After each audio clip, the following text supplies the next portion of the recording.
Hello and welcome back to Hope and Tarot. I'm Hope, and in this video, I'll be reviewing the general meaning, the numerology, the element, the astrological association, and the archetypes for the Moon card.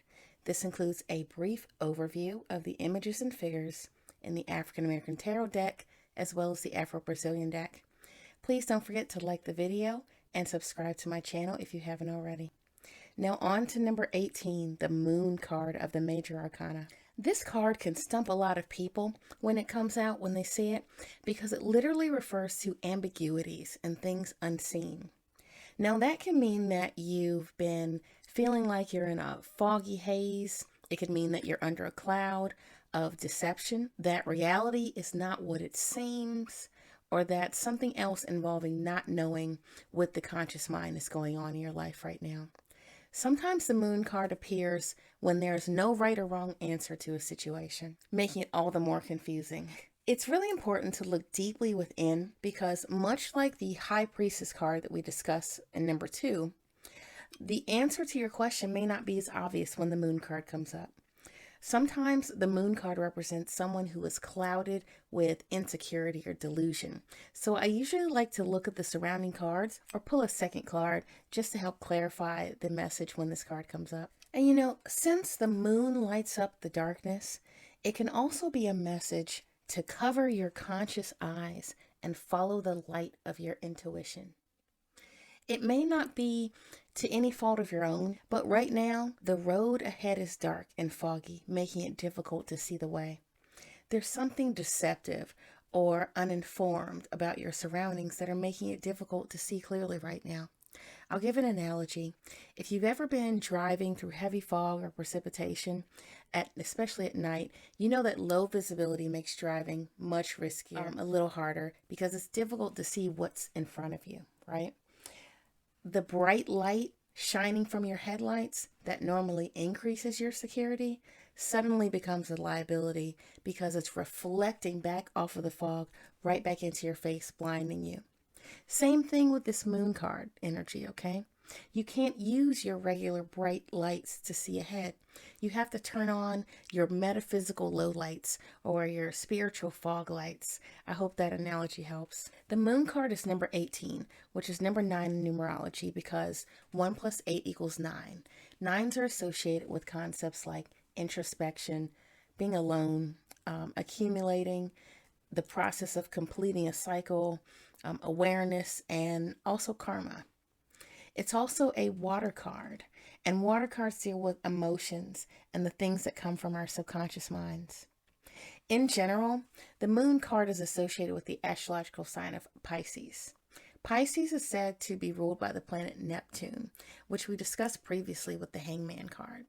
Both cards relate to the idea of surrender, and the moon really embodies that Piscean, Neptunian energy as it relates to heightened intuition, fluidity, being half of or in this world and half in another. In the Afro-Brazilian deck over here, the Moon card is depicted as Yewa.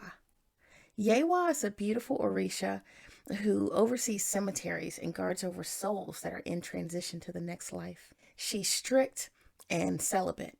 And in this illustration of Yewa, she's performing a funeral rite in the water, which involves a sword in one hand and a horsetail in the other hand. She represents the Moon card's internal, inward-looking, more mystical aspects. So if we compare this Moon card from the Afro-Brazilian deck to the Moon card over here in the African American deck, we see that it's also set at nighttime. There's a water element here. You see water here and water there. Both of our figures are situated in the foreground behind two structures here. So over here in the Afro-Brazilian deck, the two structures are mountains. And over here in the African American deck, they are mosques. The type of mosque that you would see like in North Africa, in Muslim areas of Africa. There's a moon in both cards, but it's much more prominent here in the African American deck. We have what looks like two striped hyenas howling at the moon. The moon here is illustrated as the face of Mawu. Mawu is the feminine part of the deity Mawulisa. She's the moon goddess from the oral history of the fawn, and similar to many of the moon goddesses found across different cultures, Mawu is peaceful, receptive, and psychic, which really highlights the high vibration side of the moon card. So there's actually a stone and a crystal called moonstone, but I thought why not bring out something a little less obvious. So what I've got here are a pair of ruby zoisite on this side. And ruby zoisite's related to the moon card because it's said to help support intuition, alleviate sadness, and create a sense of security, which sounds like the perfect prescription for low vibe moon energy. Over here, I have a pair of septarian. Septarian is related to concepts like releasing negative energy, facing challenges, and increasing awareness. And I just love the appearance of septarian because it's actually several crystals in one, as you can see from the layered look. When you're in the midst of a moon moment, the wisest thing to do might be to admit that you don't know exactly what to do and that you are flying by the seat of your pants, that you're going by your gut. Whatever the case, the path is simply not lit to the conscious mind. So you will have to get attuned to your inner voice and use your senses to find your way. I recommend things like journaling your thoughts, journaling your dreams without overanalyzing them, making sure that you're hydrated and that your electrolytes are balanced. Being one with nature is another suggestion, or meditating in some way that gets you in touch with your subconscious guide. And your subconscious guide is the one who can see even when it's dark outside. I'm a big proponent of short 1 to 3 minute meditations for busy people or for people who don't really like to meditate. Try to do a few really short meditations a day whenever you think of it. And recognize that every quiet breath that you take adds up at the end of the day, at the end of the week, at the end of the month, at the end of the year. It really helps to sharpen the intuition and create space for the answers, for the insight, for the light.